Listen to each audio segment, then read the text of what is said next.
Hello friends, welcome back to my channel.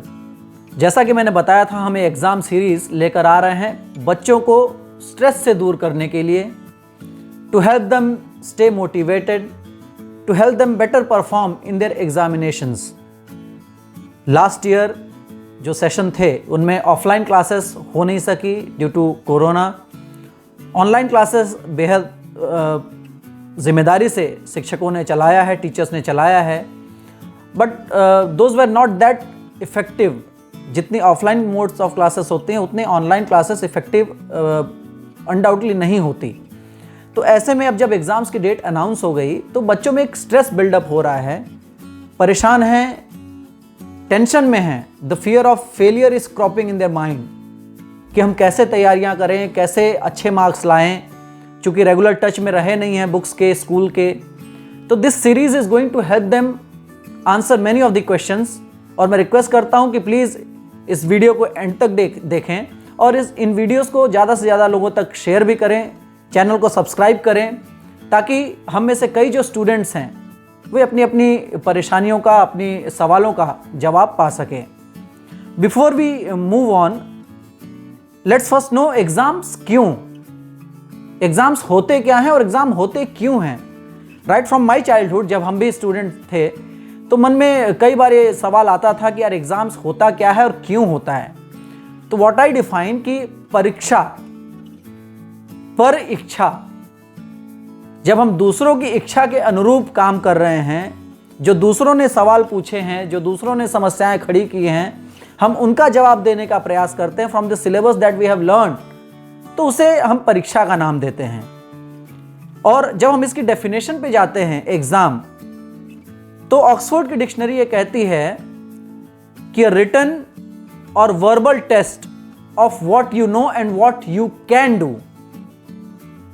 I repeat, मैं दोहराता हूं, एक लिखित या मौखिक test of what you know और व्हाट यू कैन डू। एक बहुत ही इंपॉर्टेंट वर्ड इसमें छुपा हुआ है that we ignore all the time, जो हम हमेशा उसको नगण्य मान लेते हैं। I'll repeat again, a written or verbal test of what you know or what you can do. This can, जो आप जानते हैं अथवा कर सकते हैं, ये can वर्ड बहुत इंपॉर्टेंट है इन द एग्जाम पैटर्न। तो सबसे पहला step to remain free from stress, tension से, from the fear of failure, उससे दूर रहने के लिए सबसे महत्वपूर्ण शब्द बनता है कैन। जो आप कर सकते हैं उसी का वर्बल और रिटन टेस्ट है। तो सबसे पहले तो ये एनालाइज करना इंपॉर्टेंट हो जाता है, महत्वपूर्ण हो जाता है कि हम कर क्या सकते हैं। एक कसौटी पर अपने आप का आकलन, सेल्फ एनालिसिस जिसे हम कहते हैं, अपने आप का आकलन करके एक टारगेट सेट करना कि यस आई कैन अचीव 70%, 80%, 85%, 90%। ये एक सेल्फ एनालिसिस सबसे इंपॉर्टेंट स्टेप है to remain free from stress. And believe me, हर कोई हर कुछ नहीं कर सकता। मुझसे अभी कोई बोले you fly an airplane, I can not do that.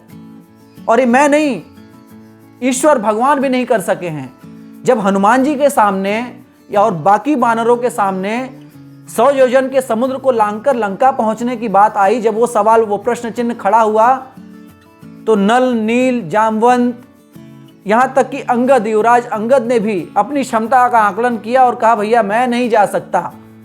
Angad ने कहा मैं जा तो सकता हूं पर वापस नहीं आ सकता। तब हनुमान जी को उनकी शक्ति जब याद आई तो उन्होंने कहा मैं जा भी सकता हूं और आ भी सकता हूं। तो ऐसे में सेल्फ एनालिसिस बहुत ज्यादा महत्वपूर्ण हो जाता है। और इसमें कोई बहादुरी की बात नहीं कि नहीं मैं भी 100%, मैं भी 90%, मैं भी 85% ला सकता हूं। अंगद ने हार मान लिया, जामवंत जी ने हार मान लिया, नल, नील, बाकी पूरी बानर सेना ने हार मान लिया कि मुझसे नहीं होगा। तो देयर इज नो शेम, इसमें कोई शर्म की बात नहीं है कि भाई मैं 90% अचीव नहीं कर सकता। I can not be a 85% scorer, I can not be a 99 percentile scorer. इसमें कोई शर्म की बात नहीं है। एनालाइज योरसेल्फ, अपने पोटेंशियल को रखिए। I can be a mediocre, मैं एक मीडियोकर हो सकता हूं, मैं 60, 65, 70% अचीव करने वाला स्टूडेंट हो सकता हूं। तो इस फियर से, इस ड्रेडफुलनेस से, इस एंजाइटी से बचे कि यार वो तो 85% पा सकता है and I can only score 70। इससे आपका stress, first level of retaining and containing your stress को दूर भगाने का सबसे पहला कदम यही है, your self analysis.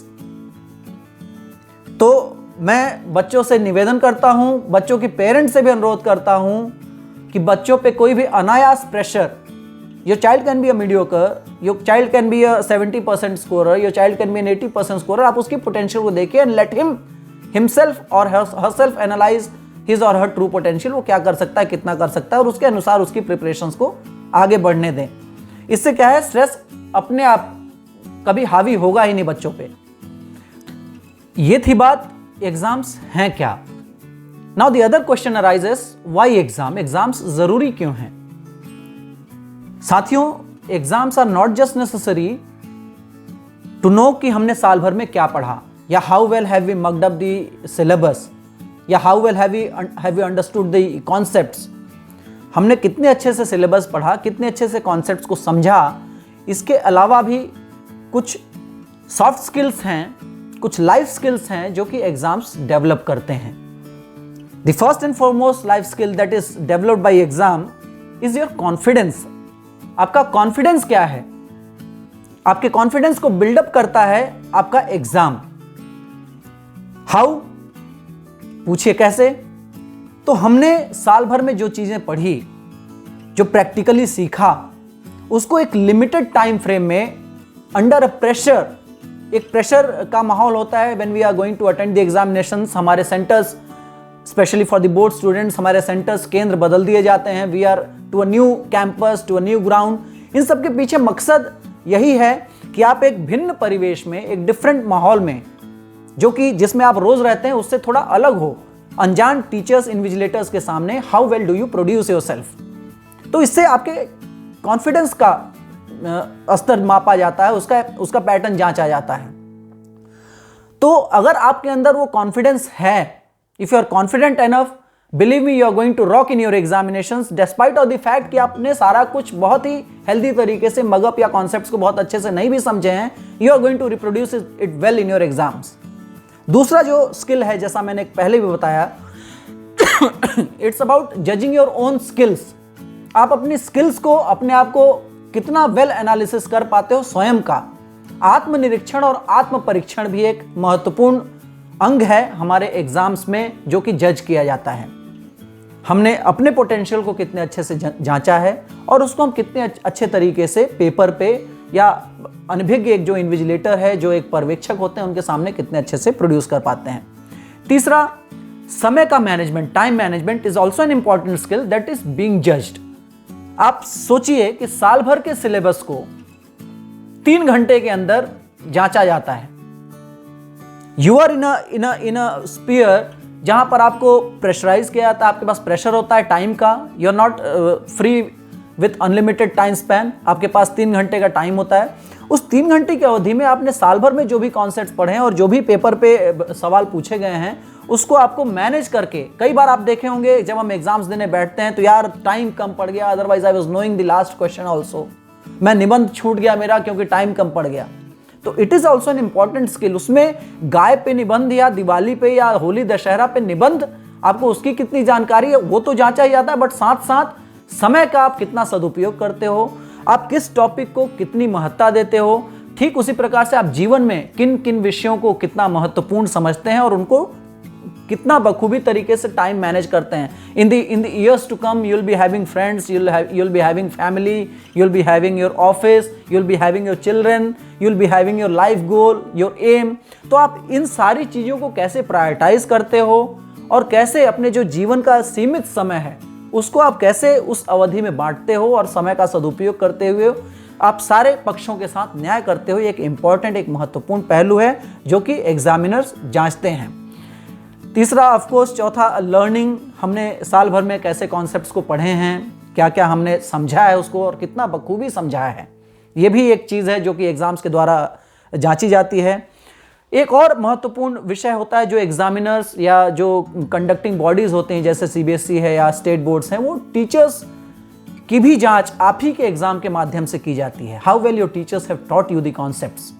So for them also it is important कि हम अच्छे से अच्छी एग्ज़ाम्स की प्रिपरेशन करें, अपने आप को स्ट्रेस से दूर रखें, लेट अस स्टे मोटिवेटेड और एक हेल्दी कंपटीशन की भावना से, हेल्दी और अच्छा परफॉर्म करने के प्रेशर से हम काम करें।